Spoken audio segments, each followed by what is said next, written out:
June 25th, 2026. Welcome to the video, everyone. There's a place in Russia so deep, so far from anything resembling a battlefield, that most Russians have never thought about it in the context of war. It sits near the border with Kazakhstan, in the southern reaches of the Ural Mountains, closer to Central Asia than to Moscow, closer to the edge of Russia than to its heart. For decades, it has operated quietly, processing gas, extracting chemicals, feeding raw materials into industries most people never think about. It was the kind of facility that felt permanently safe, not because it was heavily defended, because it was simply too far away for anyone to reach. Last night, a fireball rose over that facility, visible for kilometers in every direction, and the moment that fire started burning, something shifted in this war that cannot be shifted back. This is Orenburg, and what happened there overnight between June 23rd and June 24th, 2026, is not just another strike in a long war full of strikes. It is a message written in fire about what this conflict has become, where it is heading, and why the man sitting in the Kremlin woke up this morning facing a problem that no air defense battery can solve. Stay with me through this entire breakdown, because by the time we finish, you are going to understand something about this war that the evening news version will never take the time to explain. And that understanding matters, because what happened in Orenburg connects directly to the missiles being fired at Ukrainian cities, the fuel shortages spreading across Russian regions, and the sudden diplomatic signals coming out of Moscow that would have seemed unthinkable just months ago. Let us start with the geography, because the distance involved here is the first thing that needs to land properly. The strike on the Orenburg gas processing complex was executed from over 1,200 kilometers away from the nearest point of active combat. 1,200 kilometers. That is roughly the distance from London to Vienna and back.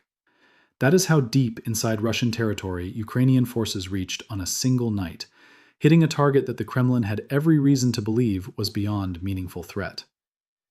The Ukrainian General Staff confirmed strikes on both components of the Orenburg industrial complex, the gas processing plant and the helium extraction facility sitting directly beside it, both owned by Gazprom, both burning. The regional governor appeared on Telegram within hours, doing precisely what Russian officials always do in these moments. He minimized, he deflected, he threatened anyone sharing footage with legal consequences. He assured residents that everything was under control. And then, photographs of thick black smoke rising over the facility spread across military telegram channels anyway, because you cannot criminalize smoke that is visible from half the city. Local residents reported the regional airport shutting down. Fires were confirmed at both facilities before morning, and the gap between the official reassurance and the visible reality told the real story more clearly than any statement from either side. Now here is where most coverage is going to move on and you need to stay, because understanding what this complex actually does is the difference between seeing a dramatic headline and understanding a genuine strategic development. The Orenburg gas processing plant has been operating since 1974. It was built during the Soviet era with foreign technical assistance, sitting on top of one of the largest gas condensate fields in Russian history. By its own industry's accounting, it processes roughly 45 billion cubic meters of natural gas annually. That number is almost too large to visualize meaningfully, so let me give you a frame of reference that actually communicates the scale. This single facility handles approximately 60% of everything that Gazprom's entire processing division refines across the whole country. Not a regional share, not a significant share, the majority of national output flowing through one complex in the southern Urals. That alone would make it strategically significant, but the helium plant sitting beside it is the piece that transforms this from a major energy story into a direct military supply chain story. This is not the helium that fills balloons at birthday parties. This is liquid helium, used in the propulsion systems of rockets and cruise missiles. It is the inert gas that pressurizes fuel tanks in rocket engines, that keeps the guidance electronics inside missile systems cool and functioning under the extreme thermal conditions of flight. Without a reliable domestic supply of this material, Russia's missile production chain faces a constraint that cannot be resolved by working harder or spending more money. It requires a physical input that is not easily manufactured on demand and is nearly impossible to import at the volumes required under the current sanctions environment. And the production web does not stop there. The same complex extracts ethane from the processed gas stream. Ethane is the chemical precursor behind specialty plastics, behind aviation-grade cable insulation, and critically behind the plasticizers used in solid rocket propellant and in gunpowder manufacturing. The sulfur extracted as a byproduct of gas processing feeds directly into explosives production. Read that combination carefully. Helium for missile guidance and propulsion, ethane for solid rocket fuel, sulfur for explosives and artillery shells. This facility in the middle of the Ural steppe is not simply an energy asset. It is a foundational supplier to Russia's entire weapons manufacturing chain. You cannot consistently produce precision cruise missiles without helium. You cannot make the solid fuel that powers ballistic rockets without ethane-derived plasticizers. You cannot produce artillery ammunition at scale without sulfur-based explosive compounds. And this one complex produces all three inputs from a single industrial site that, until last night, had been sitting 1,200 kilometers from the front line, feeling completely untouchable. This is why I said Putin could not afford to lose this plant. That is not dramatic language chosen for effect.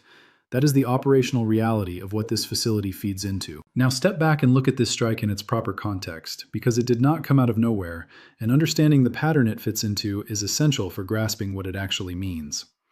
Ukraine has been steadily escalating its deep strike campaign against Russian territory for the better part of 18 months. From the beginning of the full-scale invasion in early 2022 through the end of 2024, Ukrainian forces executed somewhere around 335 strikes, reaching more than 100 kilometers inside Russian territory across the entire period. In 2025 alone, that number nearly doubled everything achieved in the previous 3 years combined, with over 650 deep strikes recorded in a single year. And 2026 is tracking to exceed 800 such strikes, with some analysts suggesting the publicly confirmed figures likely undercount what is actually occurring. This is not a campaign of occasional dramatic gestures.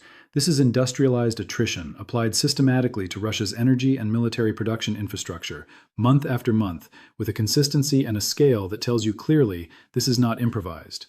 It is planned, resourced, and sustained by a strategic logic that has been building deliberately since the second half of 2025. The refinery campaign alone has been severe enough to produce measurable economic consequences inside Russia. Facilities in Ryazan, Volgograd, Top, and Ust-Luga have been struck repeatedly, in some cases multiple times in the same month, a tactic energy analysts have identified as deliberate. Ukraine is not simply hitting a target once and moving on. It is returning to the same facilities before repair crews can complete restoration work, multiplying the effective downtime far beyond what any single strike could produce. The cumulative result has pushed Russia's domestic fuel output to levels that independent industry analysts have described as the lowest in 2 decades. Gasoline export restrictions have been in place since spring.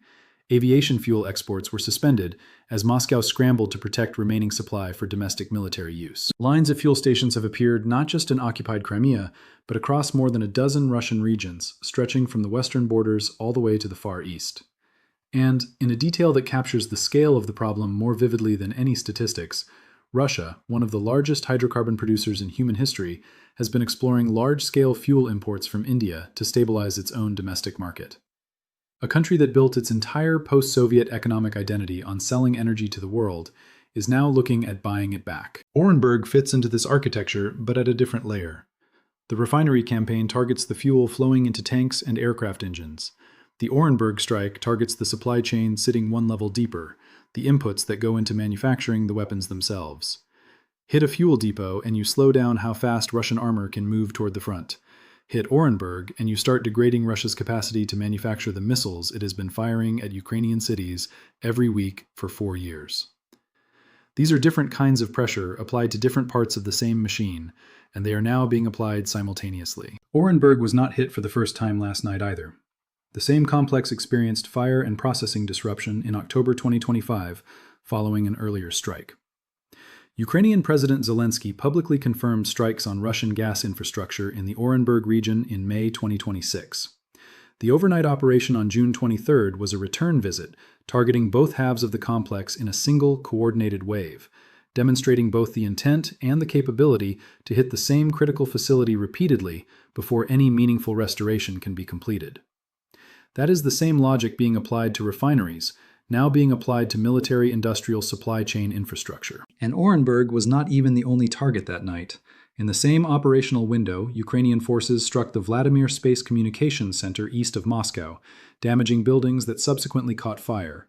Reports indicated a simultaneous strike on the Dubna Space Communications Center near Moscow, described as Russia's largest ground-based satellite communications complex. A Russian drone depot near Belgorod was hit.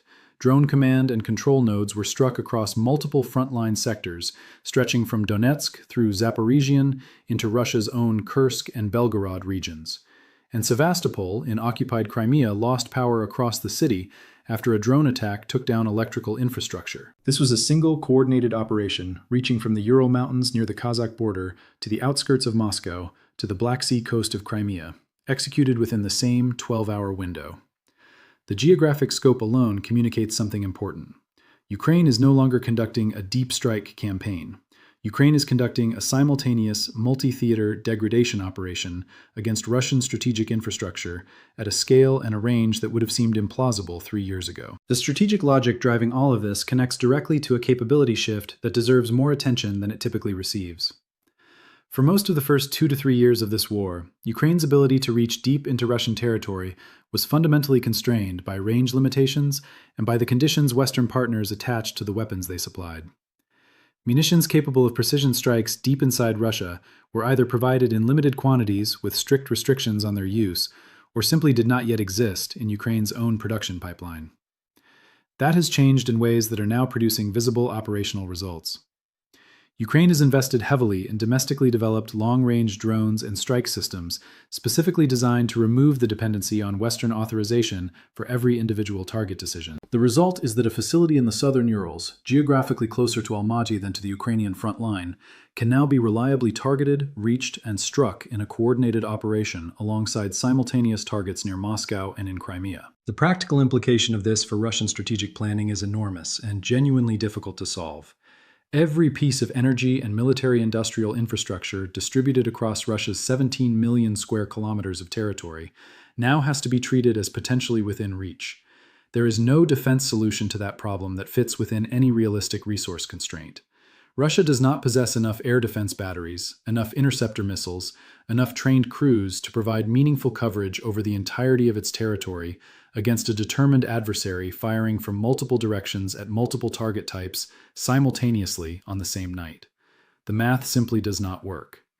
And the evidence that this constraint is actively biting is already visible in Kremlin decisions being reported this week. In response to the sustained strike campaign, Moscow has been redeploying air defense assets, pulling batteries away from other Russian regions to concentrate protection around the capital and around the Kerch Bridge connecting Russia to occupied Crimea.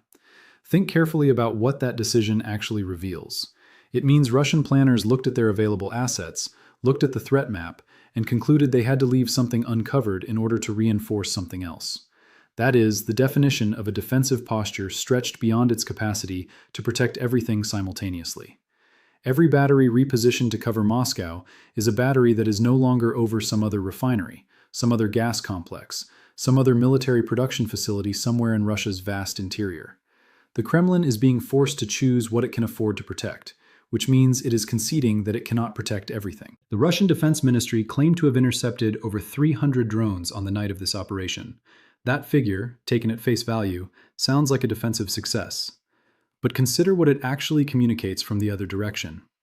If containing the damage to a handful of facilities requires intercepting over 300 incoming systems in a single night, what does that say about the volume and the frequency of pressure being applied?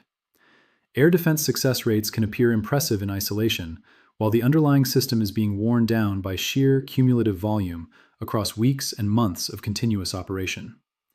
Interceptor missiles have production timelines measured in years, radar systems are finite, trained crews are finite, and the attrition of sustained, high-tempo air defense operations compounds over time in ways that raw interception numbers in a single night do not capture. The economic dimension underneath all of this is tightening simultaneously. Russia's oil revenue has fallen to some of its lowest levels since the full-scale invasion began, compressed between Western sanctions, price caps on Russian exports, and now the direct physical destruction of the processing and production infrastructure that generates that revenue. Russia has found workarounds before, and it will attempt to find them again. Shadow tanker fleets operating under third-country flags, rerouted export pipelines, bilateral arrangements carved out of the sanctions framework.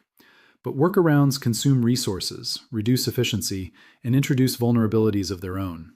And every ruble spent managing around sanctions and repairing damaged infrastructure is a ruble not available for weapons production, troop salaries, or the domestic subsidies required to maintain public tolerance for a war entering its fifth year. All of these pressures are converging at precisely the moment when Vladimir Putin has begun making public statements about Russian readiness for peace negotiations.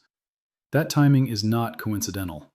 Leaders who have spent years refusing meaningful concessions do not suddenly begin discussing readiness for talks because the geopolitical weather improved. They begin discussing it because the pressures underneath their position have reached a threshold that makes the cost of continued refusal visible in ways they cannot manage domestically. Fuel shortages spreading across Russian regions, a war economy showing measurable strain, a deep strike campaign now reaching facilities in the Ural Mountains, and a diplomatic conversation in European capitals about a potential ceasefire timeline measured in months rather than years. These are not separate stories. They are the same story, expressed in different registers. What happens next in Orenburg specifically follows a predictable short-term pattern. Russian officials will minimize the publicly acknowledged damage.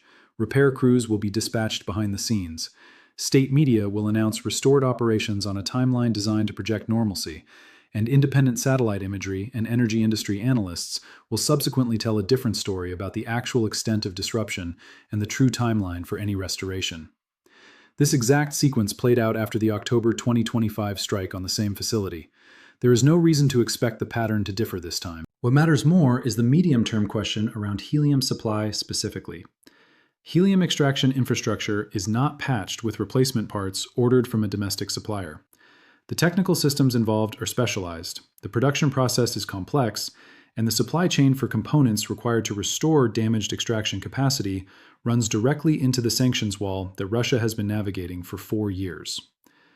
If the helium extraction side of this complex sustains serious structural damage, and the early imagery of fire concentrated at that portion of the facility suggests that possibility warrants serious attention, Russia could be facing a genuine bottleneck in missile guidance system production that compounds over the coming months in ways that will not be immediately visible on the battlefield, but will be felt progressively in production capacity and therefore in operational tempo. That is the nature of supply chain attrition. It does not announce itself immediately. It accumulates quietly until the shortage appears at the point of use, and by that time, the lead time required to restore the upstream supply is already measured in months that have already passed.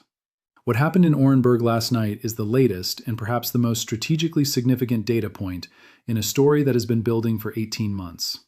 A Ukrainian deep strike campaign that has scaled from hundreds to nearly 1,000 annual strikes. A Russian fuel crisis severe enough to force import discussions in an energy superpower.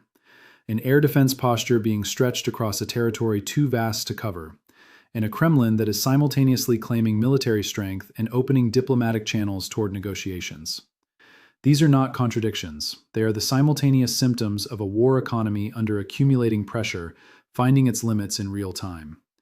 The fireball over Orenburg burned through the night, and by morning the smoke was still rising. The distance that was supposed to make that facility safe turned out to be no protection at all, and every other facility like it, scattered across the largest country on Earth, woke up this morning slightly less certain of its own safety than it was the night before. If this kind of breakdown gave you something you did not have before you started watching, this channel exists precisely for that reason. Not to replay headlines, not to repeat what you already saw on your phone, but to connect the threads, explain the systems, and help you actually understand what you are watching unfold. Subscribe now and turn on notifications, because this war is moving fast, and the next development that matters is not going to wait for you to stumble across it later. The analysis will be here. Make sure you are too.